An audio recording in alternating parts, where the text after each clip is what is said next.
New Mexico got a visit from the Ask This Old House crew this week. Our guest, landscaping pro, my personal hero, Roger Cook, and the company we're in, the Land of Enchantment. They're shooting material for 2 episodes of the popular program for broadcast later. Roger, thank you for being here. Welcome. My pleasure. Have you been to New Mexico previously? Have not. It's beautiful. The mountains are absolutely breathtaking. Nice. And as we tape this today, you've been working in Santa Fe. That's right. You zipped down here to do that. What's your impression of Santa Fe? Great town. Yeah. I really like it. I love the architecture. I love the people. It's laid back, but people are sharp. You know, It's good. Good call right there. Let's get right to it. I'm so curious. I have to ask you, how did you get into landscaping? What was the first thing you did?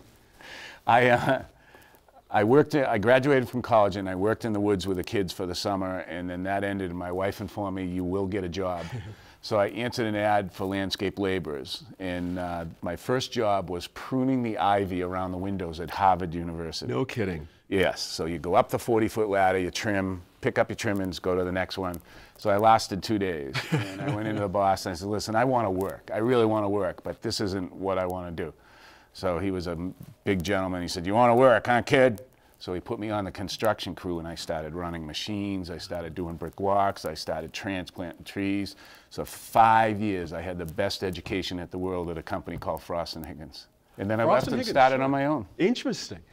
You don't hear much about apprenticeship type things anymore. It doesn't sound like it was officially that way, but that's what you're describing. It was within a company. Back then, they had time to teach you. They took kids and they taught them how to be tree climbers. They taught me how to plant. They sent me to school to various programs and stuff to learn different things. It was a great time. Now we're so caught up in turning over the money that we forget about educating people. That's a good point. We'll talk about that a little bit in a second. I appreciate that point right there. Let's talk about something that we deal with here in the Southwest quite a bit, and I always appreciate an outside eye on these things. That is water usage. One of the struggles we've been having as homeowners here is our own personal responsibilities to our own water usage, certainly.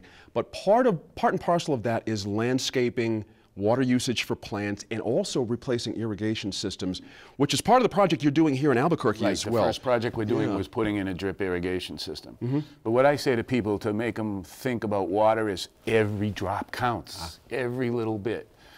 Back home, I die when I'm driving down the street and a sprinkler system's going on and it's raining out. Out here, you guys have water running down the street, but the difference is you can get fined for it here. That's right. That's right. We have to learn to balance our lives so that we are conserving water as best we can between low-flow toilets, between recycling roof water, just in planting and doing plantings in a way that they don't demand a lot of water.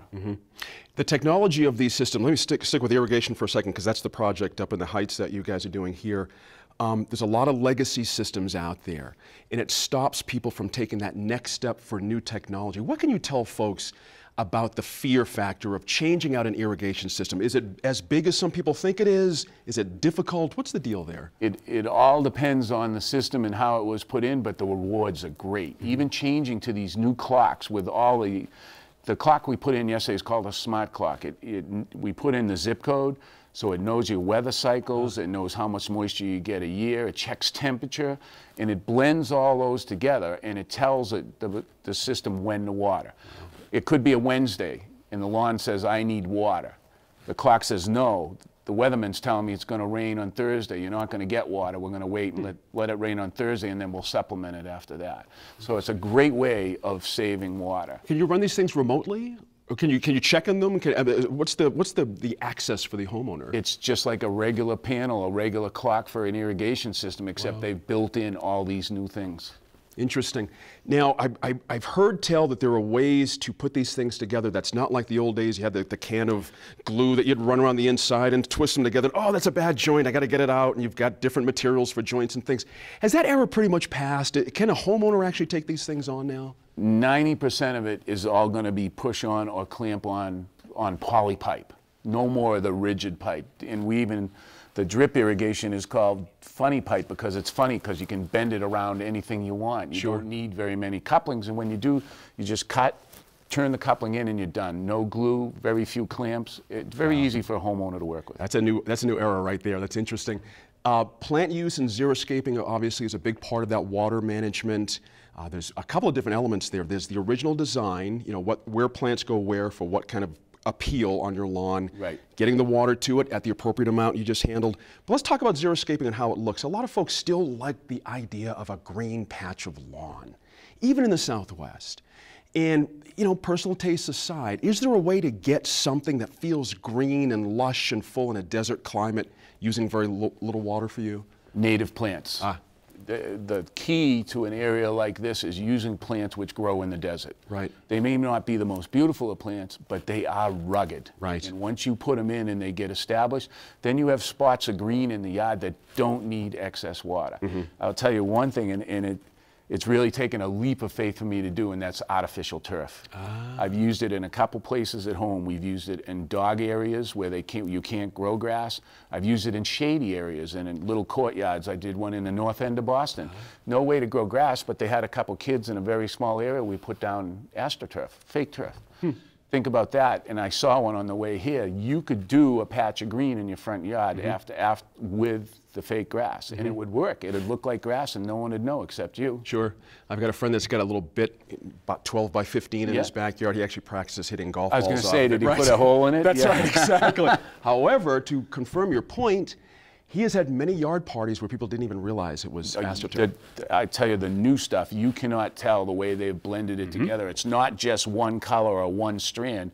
All different heights on the strands and all different colors. It looks just like a natural lawn. That's except interesting. no weeds. That's right. That's right. How about for flowers? You know, that's always a part of landscaping, as I recall in my time doing construction, where a shot of color strategically placed around yards could be just such an enormous help in things. You do this all the time with flower beds and things when we all watch the show. Yep. Same theory here in the Southwest? Not as much. Okay. Usually annuals and flowering plants like that require a lot of water. Okay. We're going to look at tough plant. We're going to look at perennials that'll flower. And we may do them in a container because then we can supply them with a good source of soil and just have to water that one spot. That container, you could carry out a jug of water and water it once or twice a week and they would do great. Right. Is there, you know, water issues, staying with that for another quick second, it's an issue everywhere when you think about it. It's not just a Southwest thing.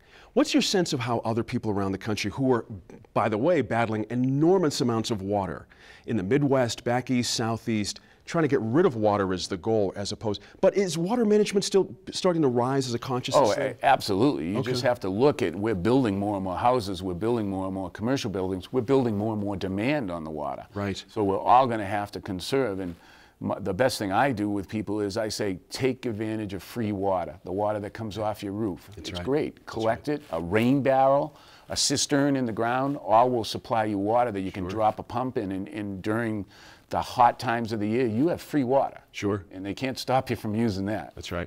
And also, not your bit, but more Tom Silva's or somebody else's, gray water management from your house. And that's rising as well, I would say. That's becoming huge, where the plumbing on a new house is set up for it right away, so you don't have to do any retrofitting. And it goes right out into a cistern, and it goes, you know, right on the lawns. Sure. Now, the next step beyond that, which is tricky for some neighborhoods and some homeowners, is actually gray water that actually goes into a collection pond. The reeds are there just to get rid of the biodegradable stuff that's there. They do their thing. They tie up anything that's in the water, and then it just leaves and it's nice and clean. That's what a wetland does, that whole idea of a wetlands where water pours in there, it sits for a little while, and then it leaves very slowly. And it's cleaned out by the plants that are there. Right. The whole other story of that is policy decisions and governmental decisions, not your bit. But, you know, I used to live somewhere, somebody put out a cistern rain barrel collection. It was against code we worked at. It went to court, and the tenant ended up winning, but this is part of the turnover in the consciousness sometimes. Somebody has to lead the charge and do these kind of things. And you get to work with people who have obviously bought into these things. But in general terms, how do you see the acceptance of these new things nationwide? Is it rising? It's educational. All it is educational. Once people understand it, they don't fear it anymore. You know, we worry, we fear that someone's going to take our rights away. But if you can get them to understand what you're doing and you're actually saving a valuable resource, it's a win. That's right. That's right. Interestingly, when you think about the Southwest, we're relying so much on snow runoff, snowpack. Everybody has to be in the game in the Southwest, that's for sure, including the drought. Where do you see us headed now for the use of backyards, patios, outdoor fireplaces, just building another room outside seems to be another trend when I read it as well. My job is to drag you out of that house and out to the patio. So if you have a sliding door going into the backyard and you open it up, all of a sudden you have a great room. You know, you don't have two little rooms, you have a great room. Right. And to get the kids out there, to get you out there, and everyone just enjoying what you live here for. You live here to be outside. So that's what we do. Good stuff. One of the things you do also that I love is the importance of the entryway. Visually, two-dimensionally, that matches with the house, and how a good bluestone entrance or stone, a lot of effort goes into that in some of the projects that you do. How important is that as a curb appeal for any house, that entry, that leading to the threshold? It's the most important thing for people in the neighborhood, friends are coming, but more importantly for you. When you come home, you want to drive up to the house and go, boy, that really looks nice. Yeah. But it takes a lot of work to get that right. There's a lot of preparation that goes into doing a bluestone patio, right? And a lot of it's done underneath. You pick the right plants for the right spot. Too many times, especially in New England, we put in a plant this big, and in 10 years it's 15 feet tall, and you have to cut it down, or it's eating the house. The squirrels are using it to get into the attic. Yeah. Think ahead. The right plant for the right place. You're investing in a plant. It grows up nice on either side of the door. You have a couple pots on the stairs going up, and it's just beautiful. Interesting. Now it begs a question. Landscapers that I've talked to, one of the great frustrations is landscape design or landscape architecture. How to just get it on paper before the shovel even hits the ground. For you, is it an absolute must for any homeowner, or is freestyling it okay too in some situations? Plans are a great tool for two reasons. First of all, you can see what you get, and it allows me to price it. I can tell you exactly what that's going to cost. Number two is, we all have these grand plans, but we can't afford to do them all. But there's a way to cut it into phases so that when it's done, it all comes together nicely. It doesn't become mismatched, or when you go to do phase 3, you're running over phase 1 or something like that. Some people have the ability to look at a house and see what they want and express what they want. Then we don't need to go to all lengths of a plan, but those people are few and far between. More often I get, oh, I didn't know it was going to look like that on the paper. So you really have to educate people that having a plan is one of the essential tools of having a good landscape. There you go. One of the companies that you're working with here in Albuquerque is Hilltop Landscaping. Yeah, great guys. They are interesting, aren't they? Tell me about your impressions of them and working with, as you do these shows, working with local subcontractors. Well, I worked with Lucas, who's been with him, I believe, 30 years, he said. You know, and it's just incredible when you meet a man who's been with one company that long a period of time. Says a lot about the company. Yeah, sure. It sure does. But Lucas is so calm. He didn't get excited about everything. We put him through the hoops. We drove him absolutely crazy. Filming isn't an easy thing to do, so we drove him crazy, but he never got excited, just took everything in stride and had a big smile on his face. Just a great guy. And that's one of the things I'm so lucky is I get to go all over the country and meet people who have a passion like I do for landscaping in the outside, and it's a thrill. It also takes a good customer. And Nick, and I forgot his wife's name, the town here in Albuquerque, Chelsea, Nick and Chelsea. She was in on the filming. He was in on the filming on day one, which is part of what you guys do. You get the homeowner involved. I did not realize, though, before going up to the site and watching you guys tape, that the demands on the homeowner to stay in stride with you on take after take after take, that's not something people do normally. So. You know, and it's really funny because some people get it and some people get rough with it. They both got it right away. They both fell right in for you saw them running around with us and everything else. And when it was time to wait, they were very patient, and when it wasn't, they just went at it with us. They were great people. They're thrilled. I think they had a ball. Yeah, I'm not sure, but no, they're thrilled. Depending if when they turn it on and see what happens. Yeah, when they see what they look like, then it's always like, oh. That's right. You got to go back to Santa Fe. You have more work to do, Roger. I really appreciate you coming down and spending some time with us, Roger Cook. This is a big thrill. I had a great time, and I'm glad to meet you again. And when you come up to Boston, look me up. Good to see you. Boston strong, yeah. Yeah, Boston strong. Right on, brother.